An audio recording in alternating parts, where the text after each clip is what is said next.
Alright man, this one's about to get crazy even by my standards. We're gonna be ranking every single Saber Phantasm from worst to best solely based on uniqueness. And we're even gonna toss in JP since it is just a Phantasm, not that big of a deal.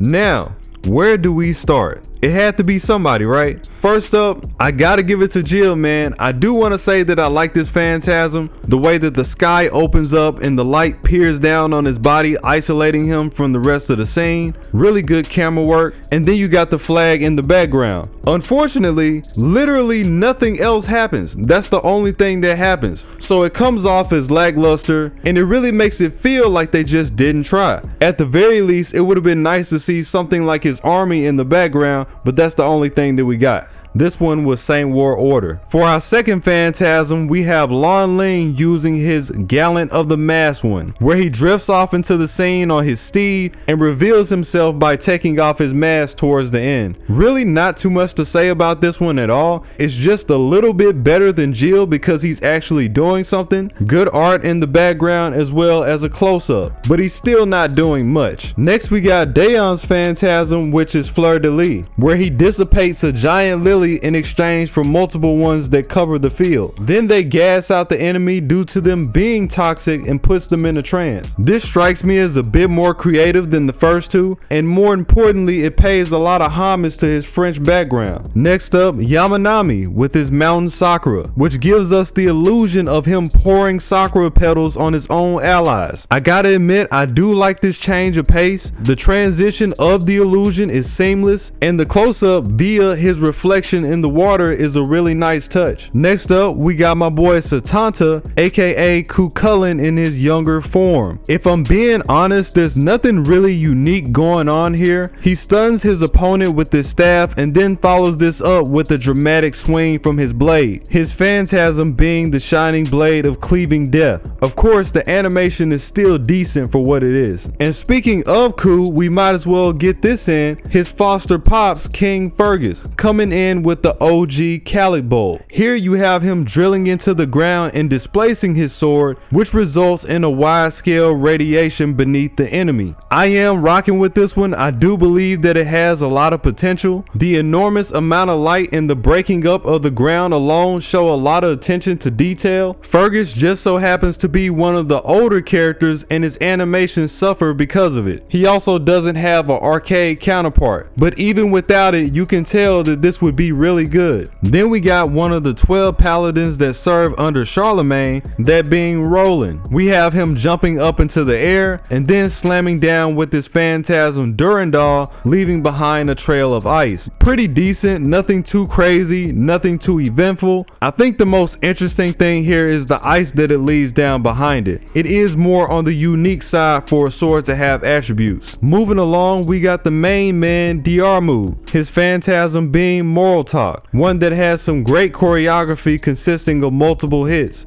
Outside of that, that's the only thing that it really has going for it. We got Munenori with his Zen and the sword as one. We start things off with this clean shot coming down from the moon, a very dramatic camera pan as he stands in front of them, and he slashes through the enemy at indescribable speeds before they even realize it. This is one that could start to give off mixed signals. From one side, I could easily see somebody saying that there's nothing going on. From the other side, that kind of seems like the entire point. So instead of working against it, it works more so in his favor, giving a nod to his epicness. Then we got Sir Gareth of the Round Table, and her move is the Lupus Strike Fang. She starts things off by bolstering herself in a wall of flames, propelling herself at the enemy, and then drowning the entire area in flames. She finishes this up by landing on top of all of them with her flame somersaults. I don't know, man, it's pretty straightforward. I like the fire, I guess. I mean, that's all you really get. Next up, we got Big Caesar with the Cleaver, his Phantasm being Yellow Death. Really love this one. I feel like this is one of the better Phantasms for low rarities. It shows a lot of character, a lot of charisma, which is essential for his lore. The light radiating from his sword at the beginning looks real good, and you have the comic book animations popping up in the background. Then he switches over from all of this and finishes the person with his massive arm. Then there's Artoria Lily, young Toria with the Caliburn. I do find this to be a little more original to the traditional beam spam, where instead of just shooting an actual blast, she shoots out a burst of energy, leaving behind a pool of explosions. So for Artoria, King Arthur, and Salter, I decided to lump them all together. Their Phantasm, of course, being the Grand Excalibur and Excalibur Vortigern. As a sword that was forged by the planet, you notice her own unique perspective of drawing energy from the planet. And again, there's the residual effect of that energy piercing the heavens. The actual blast itself is pretty ordinary, so when it comes to uniqueness, the grand scale is what's doing most of the work. If you don't leave with anything, the world shall know Sumanai. That being Siegfried with his Bao Mung Phantasm. The magical energy that towers up into the sky from his blade has always been a nice thing to see, and FGO takes this a step further by having him shoot it at the enemy. The demonic aura that you see at the beginning of the Phantasm to complement it being a demonic blade, and surprisingly one of the few Phantasms that looks better than Arcade. Now you know you can't do my boy Siegfried without doing baby girl Mordred. We have her Clarence Blood Arthur, pretty much being the counterpart to Siegfried's Phantasm in a different color, the demonic aura being replaced by her monoburst. I will say that she just barely made it ahead due to the lasting effects of her version, that being the residual energy from her Phantasm that pierces the heavens. Putting on for the legacy of Saber faces, we have Okita with her 3-stage thrust. This comes in with a very pronounced speed blitz where she finishes the opponent off by hitting them 3 times at once. And you also got the Sakura pedals in the background to complement her being Sakura Saber. Next up, we got a Starfall, one of the 12 paladins of Charlemagne with his Volcano Caligurante. Really enjoy watching this Phantasm a lot. The chainsword is something that really sets him apart. It also does great justice to see him encasing the enemy in these chains. The only reason I'm leaving him here is because that's all there is. There's not much else to it. We got Barguess, aka Fairy Knight Gawain, with her Horn of Devouring Sun. Really like the attention to detail on the blood when she releases the seal. Her body surging this magical energy as she turns into a full red silhouette.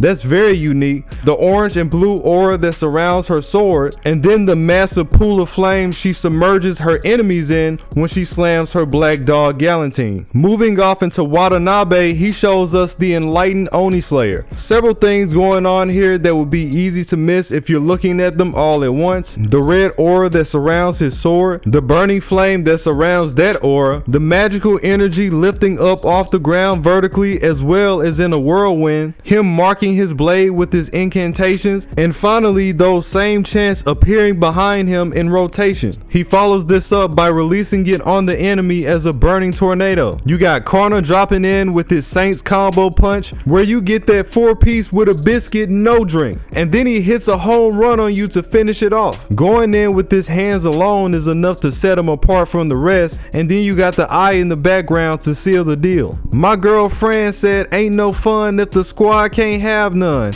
And what the hell is that? Oh my goodness, she's lifting herself up with it. Is this the true power of the Saber class? The colossal energy sword? These boys better step their game up. Yes indeed, we got Sir Lancelot with his Arendite Overload. Very unique Phantasm. You got the cool blue aura that's manifesting around his sword, and then you got the slash that leaves behind a bomb of magical energy. Seeing a person think that they got away just to find out that they explode from the inside. We got Betty, Sir Bedivere of the Round Table with his switch on Ergedlem, aka Excalibur itself molded into his arm as a Phantasm. This is another one that's truly one of one, especially considering he's one of the lower rarity servants. Always been one of my favorite go-tos, and it never gets old. And who can mention the Knights without bringing up the Gorilla Man, Sir Gawain with his Excalibur Galantine? I mean, how can this not be unique? This man is literally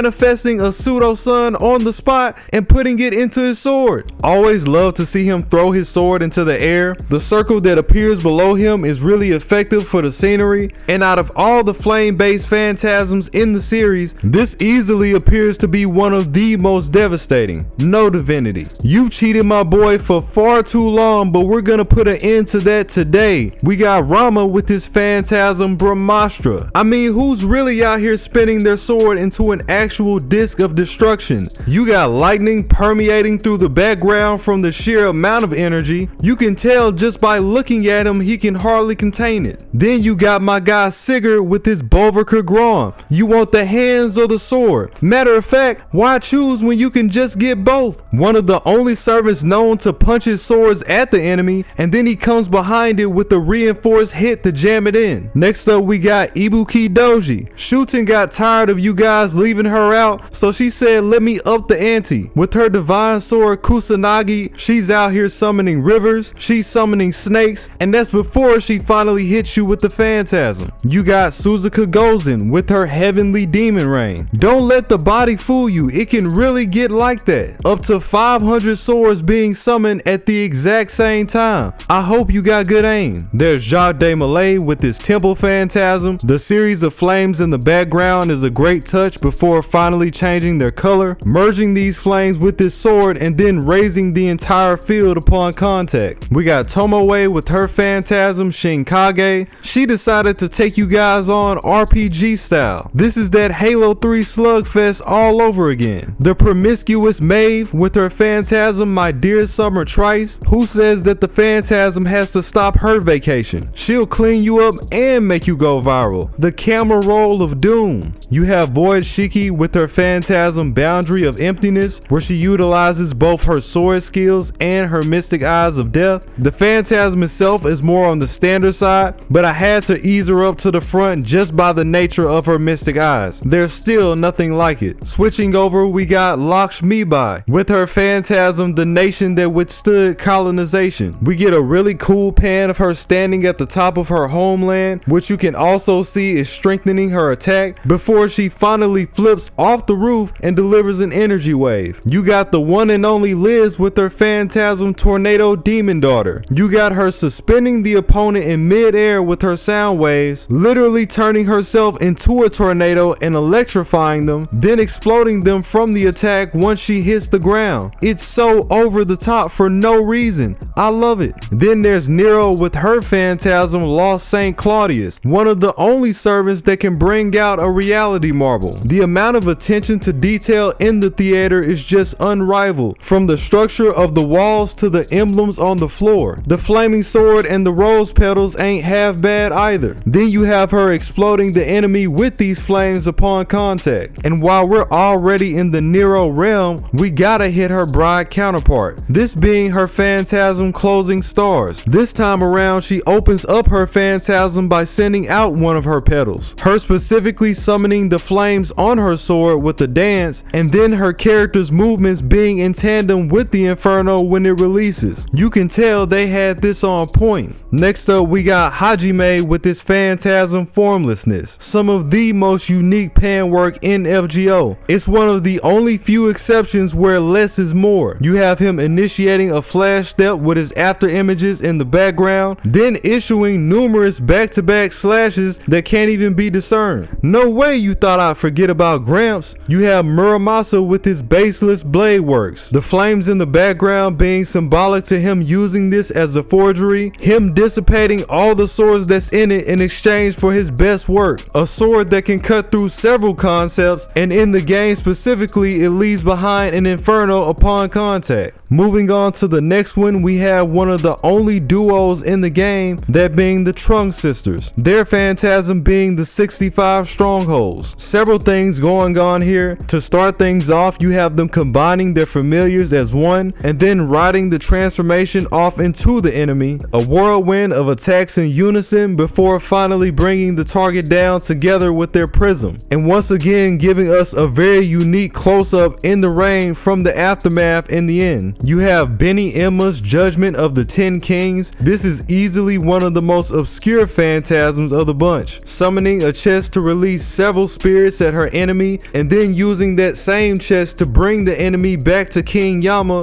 where they receive judgment. And she showcases her sword skills going through the chest. Once again, one of the only duos in the entire game, that being the D.L. Scurry twins using their Hymn of the Divine Twins. You have them relentlessly whacking the enemy back to back in succession, orange and blue auras around their entire body to make their presence more pronounced, and then finally combining their attack as one towards the end to finish them off. This too had a really good close-up. Come on, man, was there really room for any other? Musashi Miyamoto. Here you have her using the Phantasm 6 realms 5 rings. You need a stand? She brings the JoJo to you, literally tapping into the essence of the destroyer god Shiva. Each one of his swings representing just how hard her actual hits are coming down, hitting the target with the same move as Siegfried and Mordred, and then finishing it off by cutting into the void. Next we got Okita alters Summer with her Phantasm Endless Summer. One thing that really makes this one special is the fact that her sword Rengoku has its own incarnation,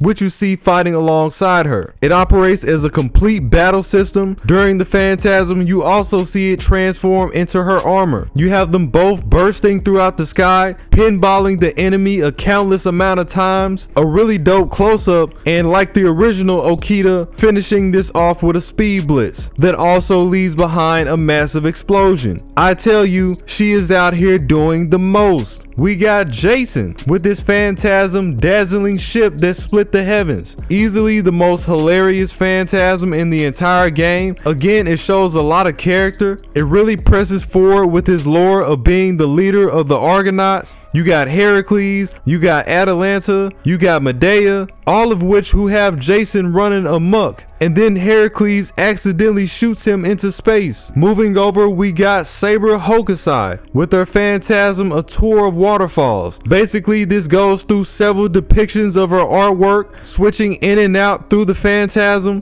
This looks incredible the way that it was done. The transitions are seamless, the artworks are all unique, and she wraps it up by blasting the enemy with her sword skills. Now you know I had to put Artoria top 5. We have Artoria with her Phantasm Photon Ray, where she literally shoots a signal into the sky, designating her position to the god of war Mars, and then he retaliates by shooting the ray to that position purely out of anger, no matter where she is on the planet. And finally, the number 1 position, Charlemagne with his Phantasm Joyous Order. High amounts of detail in the manifestation of his wings, the colors representing each one of his paladins and then crystallizing their powers into his sword as one, a weapon for each one of his paladins splitting into a duplicate and then raining down as a storm alongside his attack on the enemy. Just a visual masterpiece. For the honorable mentions, I gotta throw in Richard the Lionheart from Strange Fate. Unfortunately, he's not in the game, which is a heresy to this day. His Phantasm allows him to turn anything he touches into Excalibur, meaning that at the cost of his output, he can spam it as many times as he wants to. One of my favorites and has always been ridiculous. The other one being Suitor, who was actually summoned in the Saber class in Lost Belt 2. As you know, he also didn't have a true animation, but his Phantasm is a sword with the output of 4 million degrees Celsius, one capable of ripping an entire texture off the planet.